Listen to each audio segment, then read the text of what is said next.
the first time I saw them. I thought I was hallucinating from hunger. Two massive silhouettes stood against the dying orange light of a Texas sunset, blocking the only road out of nowhere. Brothers, clearly identical twins, with shoulders broad enough to cast shadows that swallowed my broken-down truck hole. They wore dust-covered flannel and denim, boots caked with red earth, and expressions that could have been carved from the same unforgiving stone as the desert around us. "You lost, boy," one of them called out, his voice a low rumble that seemed to vibrate through the ground itself.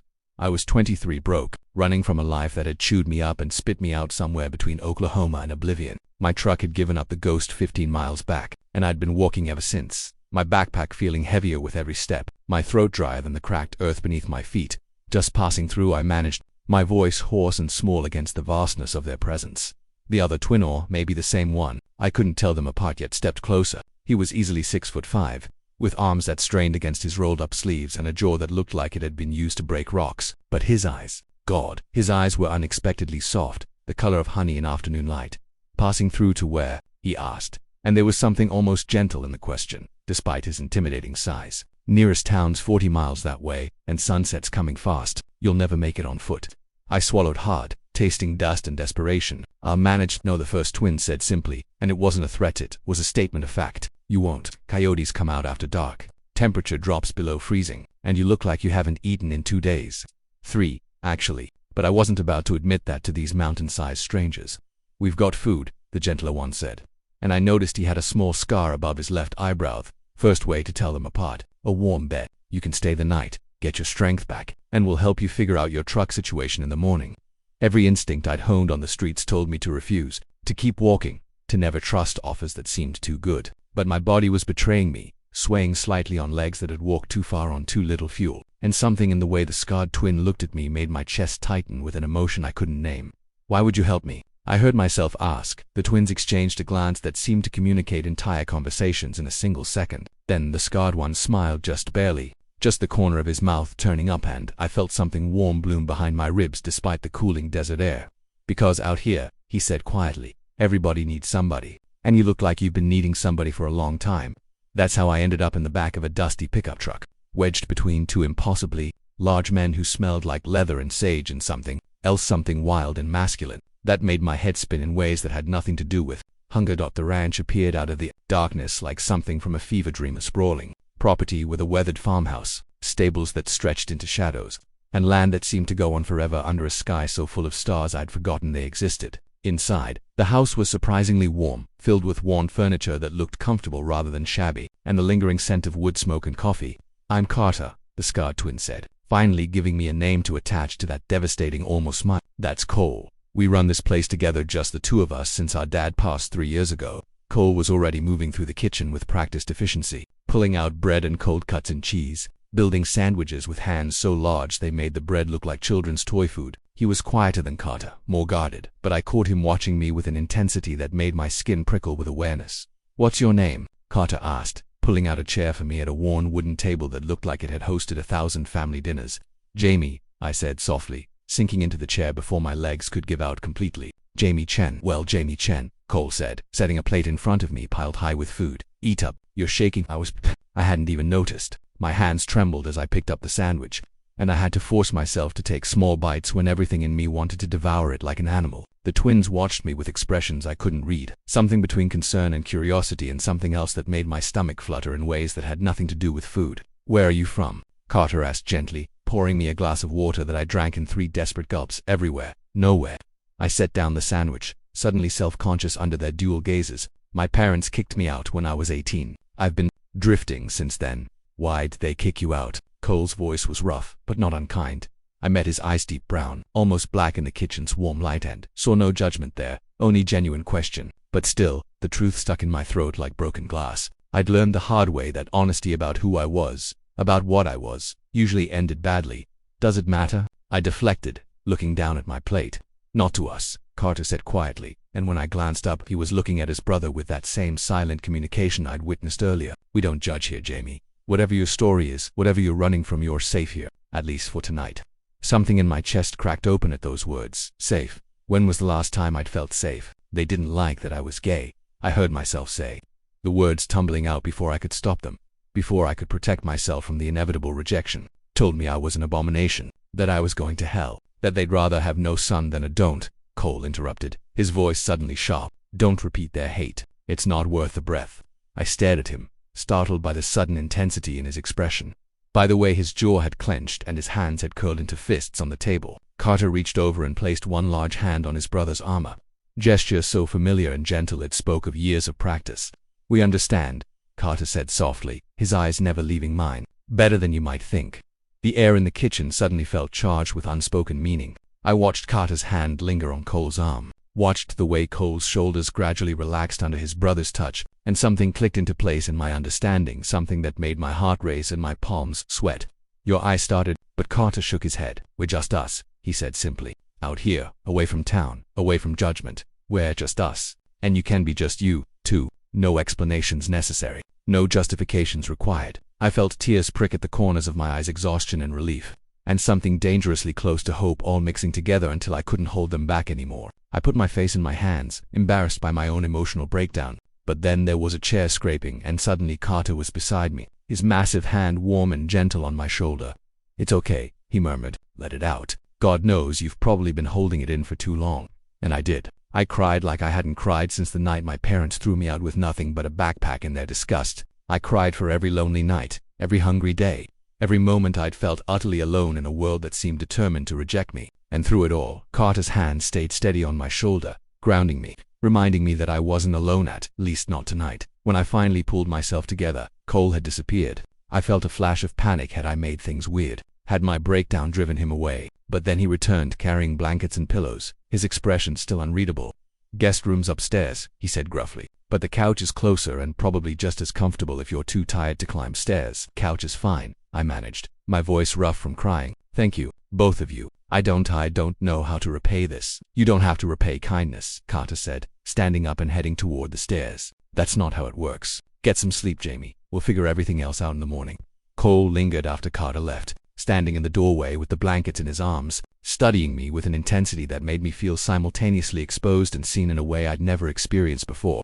You're safe here, he said finally, and the way he said it, like a promise, like a vow, made something warm and dangerous unfurl in my chest. Nobody's going to hurt you. Not while you're under our roof. Then he was gone, leaving me alone in a living room that smelled like leather and wood smoke, wrapped in blankets that smelled like sun and sage, feeling safer than I'd felt in 5 years. I should have known then that safety could be just as dangerous as any threat. I woke to the sound of boots on hardwood and the smell of coffee so strong it could raise the dead. Morning light streamed through windows I didn't remember being there, painting everything in shades of gold and amber. And for a confused moment I forgot where I was, why I was lying on a stranger's couch wrapped in blankets that smelled like 2 different versions of the same masculine warmth. Then it all came flooding back: the broken truck, the twins, my breakdown in the kitchen, and I sat up quickly, my heart racing with embarrassment. Easy, Carter's voice came from the kitchen. You looked dead to the world. Figured I'd let you sleep. I pushed the blankets aside and stood on shaky legs, running my hands through my hair and trying to make myself look less like something the desert dragged in. In the morning light, the house looked different, still worn but clearly loved, filled with small touches that spoke of care and attention. Photographs on the walls showed the twins at various ages, always together, always inseparable. Carter appeared in the doorway holding 2 mugs of coffee, and I realized this was the first time I'd really looked at him in proper light. He was stunning in the way that working men are stunning, all rough edges and genuine strength, no artifice or pretense. His hair was dark and slightly too long, curling at his collar, and his eyes were the color of caramel in the morning sun. He wore a flannel shirt with the sleeves rolled up, revealing forearms roped with muscle and scattered with small scars, and jeans that fit him in a way that made my mouth go dry. Coffee, he offered, and I nodded mutely, taking the mug with hands that were steadier than they'd been last night. Where's Cole? I asked, taking a sip of coffee that was exactly the right amount of strong and bitter. Out checking on the horses. We've got about 30 headquarter horses, mostly, some rescues. It's early work, but the animals don't care about sleep schedules. Carter leaned against the doorframe, studying me with that same gentle intensity that had undone me last night. How are you feeling? Embarrassed, I admitted. I'm sorry about last night. The crying thing. That was human, Carter interrupted firmly. That was human. Jamie, don't apologize for having feelings. I wrapped my hands around the warm mug, using it as something to focus on besides the way Carter's eyes seemed to see straight through every defense I'd ever built. I should probably get going, figure out my truck situation. Cole already called Billy at the garage. He's going to tow your truck in and take a look at it this morning. Probably won't have an answer until this afternoon at the earliest. Carter took a sip of his own coffee, his eyes never leaving my face. "You're welcome to stay. We could use an extra pair of hands around here, actually. If you're willing to work, we can offer food and board while you wait for your truck news." It was a generous offer to generous, really, for a stranger they'd found broken down on their road. But something in Carter's expression told me this wasn't just charity. There was something else there, something that made my pulse quicken and my palms sweat despite the morning chill. "I don't know anything about ranching," I said hesitantly. Carter's lips quirked in that almost smile that did dangerous things to my equilibrium. "Lucky for you, we're good teachers. Come on, finish your coffee and I'll show you around. Cole will be back in from the stables soon, and we can put you to work." The ranch in daylight was even more impressive than it had seemed in darkness. Sprawling fields stretched in every direction, dotted with grazing horses that looked up curiously as we passed. The stables were immaculate despite their age, and the morning air was crisp and clean, scented with hay and earth and animal warmth. Cole was in one of the stalls, running his hands along a beautiful chestnut mare's flank with a gentleness that seemed impossible for someone his size. He looked up when we entered, and for a moment something flickered in his expression: surprise, maybe, or something more complicated that vanished before I could name it. "Jamie's going to help out while he waits for truck news," Carter announced, moving to stand beside his brother with an ease that spoke of a lifetime spent in each other's company. Cole studied me for a long moment, then nodded slowly. "You scared of horses?" "I've never really been around them," I admitted. "That's not what I asked." Cole's voice was gruff, but his eyes held a challenge that made me straighten my spine. "No," I said firmly, "I'm not scared." Something like approval flickered across Cole's face. "Good fear makes them nervous. Come here."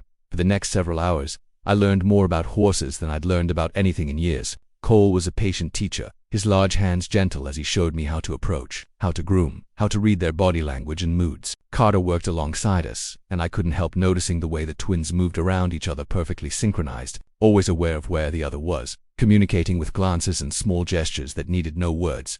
By midday, I was sweating through my shirt and my muscles were screaming, but I felt more alive than I had in months. There was something honest about physical labor, something grounding about working with animals who didn't care about your past or your secrets, who only cared if you were gentle and genuine. "You're good with them," Carter observed during our lunch break, handing me a sandwich and a bottle of water. We were sitting on the fence overlooking the main paddock, watching the horses graze in the afternoon sun. Cole had gone into town to check on my truck, leaving us alone for the first time since last night.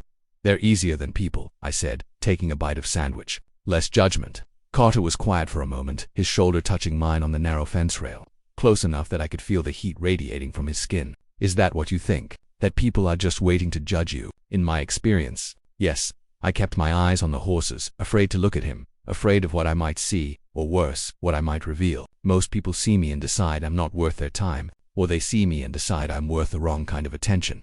"What kind of attention is that?" Carter's voice was carefully neutral, but I could feel the tension in his body, the way he'd gone very still beside me, the kind that thinks being gay means being available, or being an experiment, or being something to laugh at with their friends later.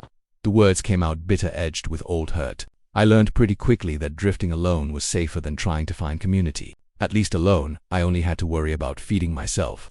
Carter was silent for so long I finally risked a glance at his face. His jaw was clenched, his eyes fixed on the horizon, and his hands were gripping the fence rail so tightly his knuckles had gone white. "Carter," I said softly. "I'm angry," he said quietly. "Not at you for you. That the world made you feel like you had to be alone to be safe. That's not right, Jamie. That's not how it should be.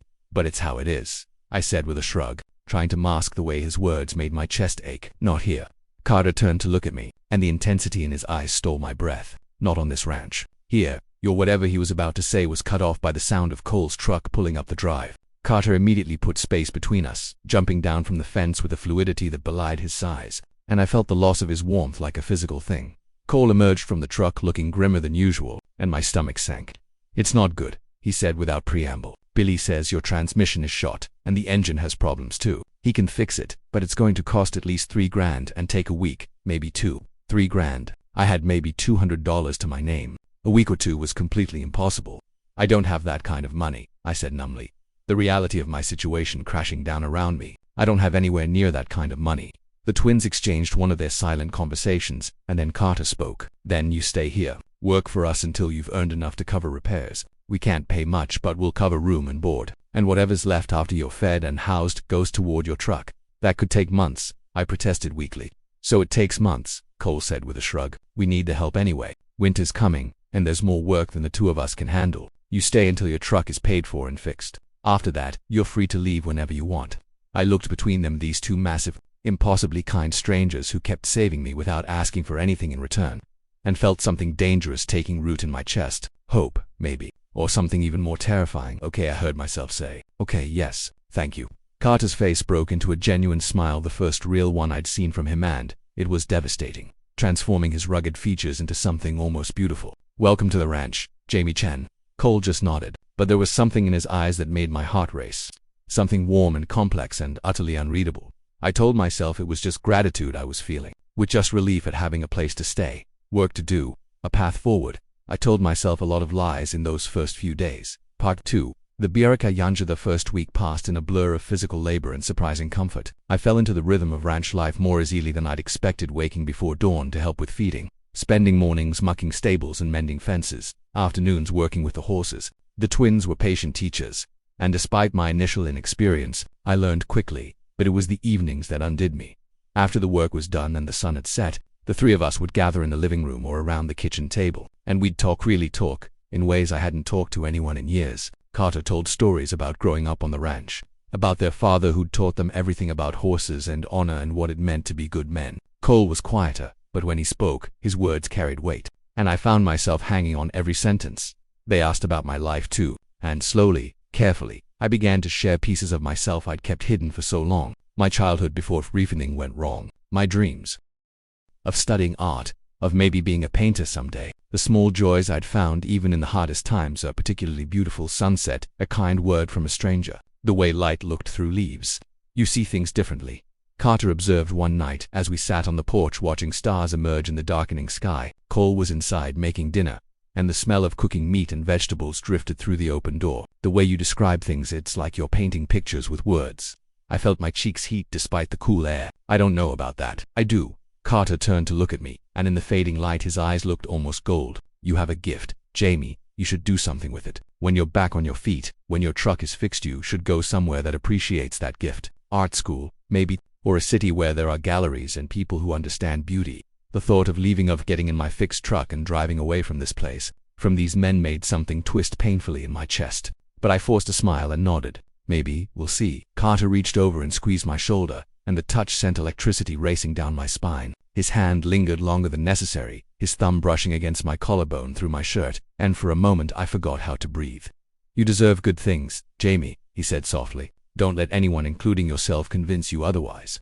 Then Cole was calling that dinner was ready, and Carter's hand fell away, and I was left trying to calm my racing heart and ignore the way my skin still tingled where he touched me. The thing about living in close quarters with two devastatingly attractive men is that you start noticing things you wish you wouldn't. Where Carter's shirt would ride up when he reached for something high, revealing a strip of tanned, muscled abdomen, the way Cole's jeans hung low on his hips, the way his forearms flexed when he worked, the way they'd sometimes brush past each other in doorways, casual touches that seemed to linger just a moment too long, and worse, the way they looked at me sometimes when they thought I wasn't watching. Carter's gaze soft and warm, like he was seeing something precious. Cole's intense and hungry, like he was trying to solve a complicated puzzle. I told myself I was imagining it, that exhaustion and proximity were making me see things that weren't there, that these kind, straight ranchers were just being friendly to a lost kid they'd taken in out of charity. But then there was the night. Everything changed. It was my third week on the ranch. We'd spent the day breaking in a new rescue horse, a temperamental gelding, who'd been abused by his previous owner and trusted no one. I'd watched in awe as Cole worked with him, patient and gentle despite the horse's for never losing his temper even when the animal tried to bite him. By evening, the horse was calmer, accepting touch without flinching, and Cole's face had softened into something approaching peace. Carter had clasped his brother's shoulder in pride, and they'd shared one of their wordless conversations that somehow managed to communicate everything. We'd celebrated with whiskey, just a little, enough to warm our bones against the October chill that had started to creep into the night air. We sat around the fireplace, and the conversation had turned somehow to first kisses, to early crushes, to the fumbling awkwardness of figuring out who you were and what you wanted.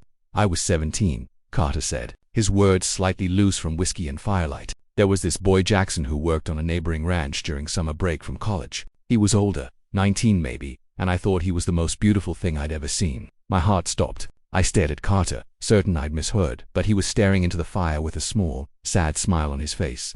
Did anything happen? I asked carefully, my voice barely above a whisper. One kiss, Carter said softly. In the barn, late at night when we were supposed to be checking on a mare about to foal. He kissed me, and it was everything. Every thought I'd had about myself, every feeling I'd tried to deny it, all suddenly made sense. He paused, taking a sip of whiskey. Then summer ended. He went back to school, met a girl. Last I heard, he's married with kids and doesn't remember the ranch boy he kissed in a barn one summer. The pain in Carter's voice was palpable. I looked at Cole, expecting to see surprise or judgment. But instead his expression was knowing, almost protective. You knew, I said to Cole. This whole time, we're twins, Cole said simply, as if that explained everything. And maybe it did. We know everything about each other, always have. He paused, his eyes meeting mine across the firelight, including the fact that we both like men, exclusively. The world tilted on its axis. I gripped my whiskey glass harder, trying to process this revelation that changed everything and nothing all at once. Why didn't you say anything? I finally managed. That first night, when I told you about my parents, because coming out is personal, Carter said gently. Just because you shared your story didn't mean we owed you ours. We wanted you to feel safe first. To know that this was a place where you could be yourself without fear of judgment or rejection. He looked at me, and the firelight made his eyes look molten. Seems like we've all been hiding parts of ourselves for protection. Out here, Cole added, his deep voice rough. Nobody knows. The folks in town think we're just two bachelor brothers running the family ranch. They don't ask questions, and we don't offer answers. It's easier that way. Safer. Lonelier, I said quietly. Yes, Carter agreed, his eyes never leaving mine. Much lonelier. The silence that fell was heavy with unspoken meaning. I could feel the weight of everything unsaid pressing down on the space between us, the lingering glances, the careful touches, the way my heart raced whenever either of them came close, the way I'd catch them looking at me sometimes, their expressions unguarded, revealing something that made my breath catch. Jamie, Cole said, and there was something new in his voice, something raw and uncertain that I'd never heard before. We need to tell you something, Cole. Carter started, but his brother shook his head. No. We said we'd be honest if it came to this. Cole leaned forward, his elbows on his knees, his face serious in the firelight. The thing is, Jamie, you staying here, it's not just charity. It hasn't been for a while now. My heart was pounding so hard I could hear it in my ears. What do you mean? Carter and Cole exchanged one of their looks, and then Carter spoke, his voice barely above a whisper. We like you, Jamie, both of us, more than we should, more than is probably wise, considering you're planning to leave as soon as your truck is fixed.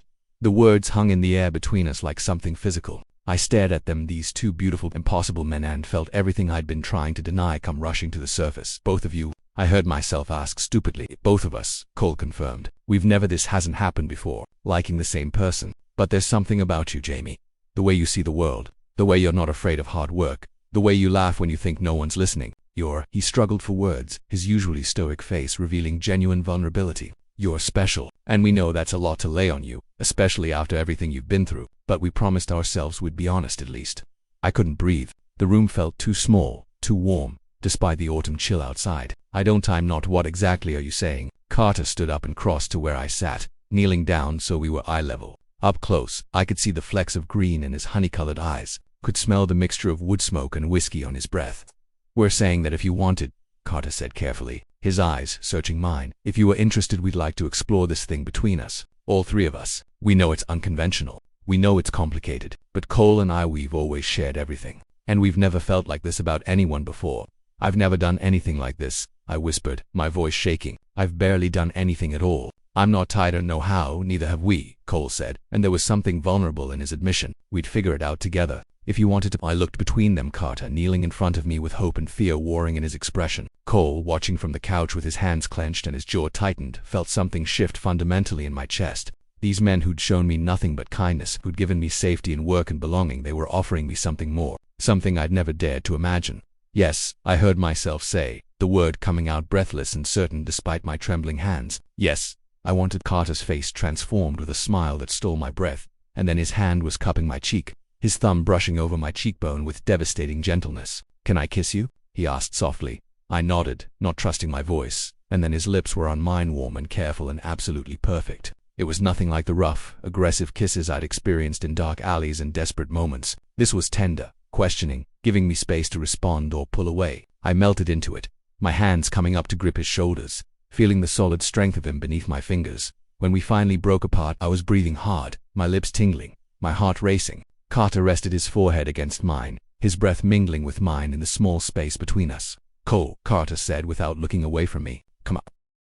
Here I heard movement, and then Cole was beside us, his large hand gentle on my shoulder. I turned to look at him, and the expression on his face was so raw, so openly vulnerable, it made my chest ache. My turn, Cole asked quietly, and there was something almost shy in the question from this massive, usually stoic man. I reached up and pulled him down to me, and his kiss was different from Carter's, less careful, more desperate, like he'd been holding back for so long and was finally letting himself feel. His hand came up to cradle the back of my head, his fingers threading through my hair, and I made a sound I'd never made before, something between a gasp and a moan that seemed to undo them both. When we broke apart, all three of us were breathing hard. Carter's hand was still on my face, and Cole's was still in my hair, and I was caught between them, feeling more wanted, more seen, more real than I'd ever felt in my life. "Bedroom," Cole said roughly. "If we're doing this, we're doing it right. In a real bed, taking our time." Carter nodded and stood, then reached down to pull me to my feet. My legs felt shaky, my whole body thrumming with nervous energy and anticipation. They led me upstairs to a room I'd never been in before. Their room, I realized, with a large bed that could easily fit all three of us. What happened next was tender and overwhelming, and more than I could ever put into words. They touched me like I was precious, like I was something to be treasured rather than used. They learned my body with patient hands and hungry mouths,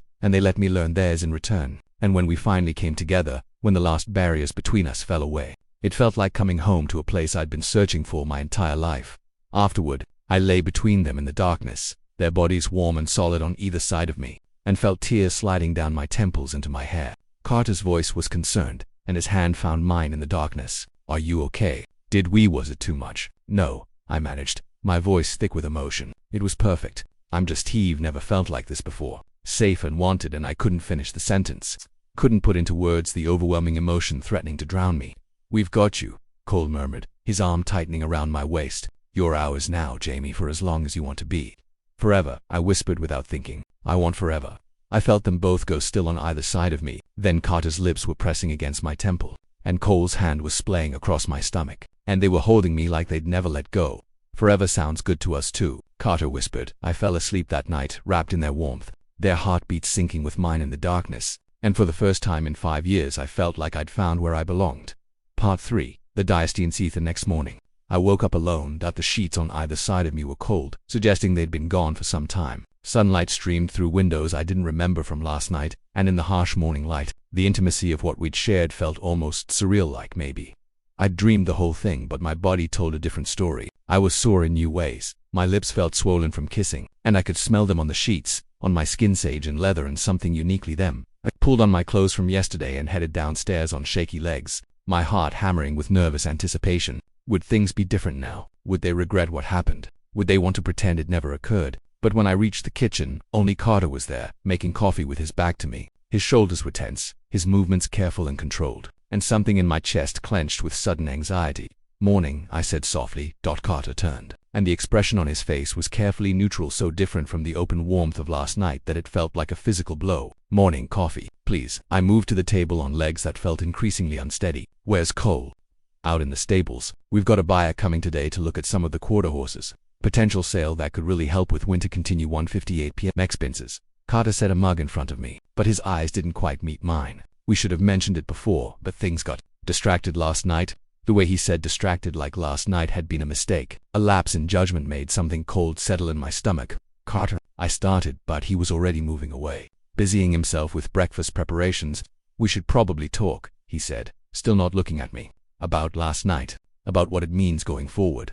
"Okay," I said carefully, wrapping my hands around my coffee mug to stop them from shaking. "Let's talk." But before he could respond, the kitchen door banged open and Cole strode in, bringing cold air and the smell of horses with him. His face was set in hard lines, his jaw clenched, and when his eyes landed on me there was something complicated in them, something that looked almost like regret. "Buyer's here early," he said tersely. "We need to get the horses ready." "Jamie, you should," he hesitated, then finished in a flat tone. "You should take the day off. This is business, not really something you need to be involved in." It felt like a dismissal, like he was pushing me away, creating distance where last night there had been none. I looked between them, Carter still refusing to meet my eyes. Cole's expression closed off and unreadable, and felt panic rising in my throat. "Did I do something wrong?" I asked quietly. "Last night, did I know?" Carter said quickly, finally looking at me, and there was pain in his eyes. "Jamie, no. Last night was incredible. But Cole and I talked this morning, and we realized we might have been selfish, moving too fast. You're vulnerable right now, dependent on us for food and shelter and work. The power dynamic is all wrong. We took advantage of that, and that's not okay." "You didn't take advantage of me," I protested, standing up from the table. I wanted both of you. I said. Yes, I said forever. Did you think I didn't mean it? You're 23, Cole said roughly. You've been on the streets for 5 years. You haven't had a real home or real security in that entire time. And then we swoop in like saviors, offer you work and shelter, and 3 weeks later we're pressuring you into bed with us. How is that not taking advantage? Because I wanted it. My voice rose despite my efforts to stay calm. Because I have agency and choice, and I chose you, both of you. How is that so hard to understand? Because it's not just about what you want right now, Carter said. And there was something almost desperate in his voice. It's about what's best for you long term. You should have the chance to figure out your life without being tied to 2 ranchers in the middle of nowhere. You should have the freedom to. Don't, I interrupted, my hands clenched into fists at my sides. Don't decide what I should want. Don't act like you know what's best for me better than I do. I've spent 5 years having people tell me what I should be, who I should be, and I'm done with that. I thought you were different. The silence that fell was painful. Carter looked stricken, and Cole's jaw was clenched so tightly I could see the muscle jumping beneath his skin. The buyer's waiting, Cole finally said, his voice flat. We need to go. This conversation isn't over, but it needs to wait. Then they were both gone, leaving me alone in the kitchen with my cold coffee and the feeling that everything I'd found last night was slipping through my fingers like water. The next 2 weeks were torture. Carter and Cole threw themselves into work with an intensity that bordered on obsessive, finding excuses to avoid being in the same room with me for more than a few minutes at a time. Meals became awkward, silent affairs. The easy conversations we'd had before disappeared, replaced by careful politeness that hurt more than anger would have. They still slept in their room, and I was back on the couch. And every night I lay awake listening to the creak of floorboards above me and wondered if they were lying awake too, thinking about me the way I thought about them. My truck was finished. Billy had called to let me know it was ready, and I had enough money saved from my work to cover the repairs with a little left over. I could leave any time I wanted. Didn't want to leave, but I also couldn't stay like this in this limbo of wanting and being wanted but not being allowed to act on it, because they decided what was best for me without asking my opinion. It came to a head on a cold November evening. We'd spent the day preparing the ranch for winter, securing buildings, checking heating systems, making sure the horses had adequate shelter for the storms that were coming. It was hard, physical work, and by sunset we were all exhausted. But when I started to make dinner like I'd been doing for weeks,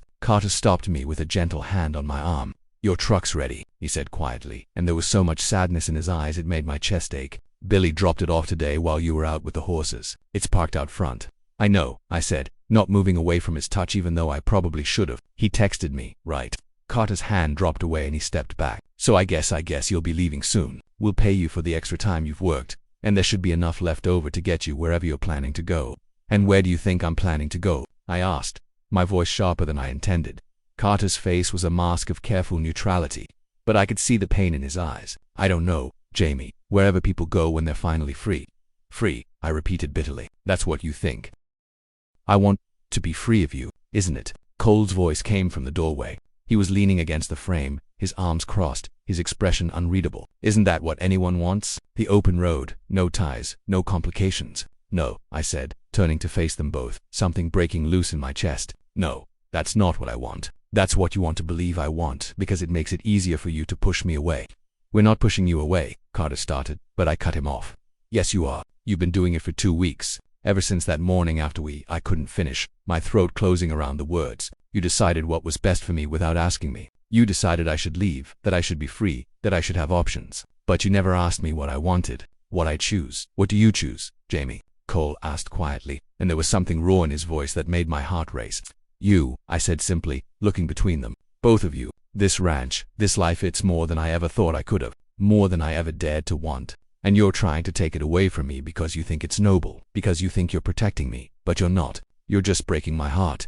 Carter made a sound like he'd been punched. Jamie, I love you, I said, and watched shock ripple across both their faces. Both of you. I think I started falling the night you found me, and I've been falling ever since. And maybe that's crazy. Maybe it's too fast. Maybe it doesn't make sense. But it's true, and I'm tired of pretending it's not true just to make you feel better about your noble sacrifice. The silence that followed my confession was deafening. Carter and Cole stared at me like I'd grown a second head, and I stared back, my heart pounding, my hands shaking, waiting for them to say something, anything. You'll love us, Cole finally said, his voice barely above a whisper. Yes, I confirmed. Too far gone now to take it back even if I wanted to. And you love me too. I know you do. I can see it in the way you look at me when you think I'm not watching. The way you've been miserable these past 2 weeks. The way you're fighting this thing between us even though it's what all 3 of us want. It's not that simple, Carter said, but his voice lacked conviction. It is that simple, I countered. You're making it complicated because you're scared. But I'm scared too, and I'm still willing to try. Why aren't you? Because Carter stopped, his hands clenching into fists. Because what if we're not enough? What if you stay and then realize in a year, 2 years, that you want more than this ranch and 2 men who've never been anywhere or done anything? What if you wake up one day and regret choosing us? What if I don't? I shot back. What if this is exactly what I want? What if I stay and we build something beautiful together? What if we get to be happy? Why are you so determined to assume the worst? Because we've been left before, Cole said quietly. And there was so much pain in his voice it made my throat tight. People don't stay. They say they will, they promise forever, and then they leave. Our mother left when we were kids. Every ranch hand we've ever gotten close to eventually moves on. That boy Carter Kisty forgot about us the second he left. People leave, Jamie. It's what they do. I'm not them, I said fiercely, moving closer. I'm not your mother or some summer hand or a college boy looking for an experiment. I'm someone who's spent 5 years being alone, being unwanted, being told I wasn't worth staying for. And now I've found 2 men who make me feel like maybe I am worth something. Do you really think I'd walk away from that? Do you really think I'd choose being alone over being with you? Your truck is ready, Carter said, but his voice was shaking. You're free to go whenever you want.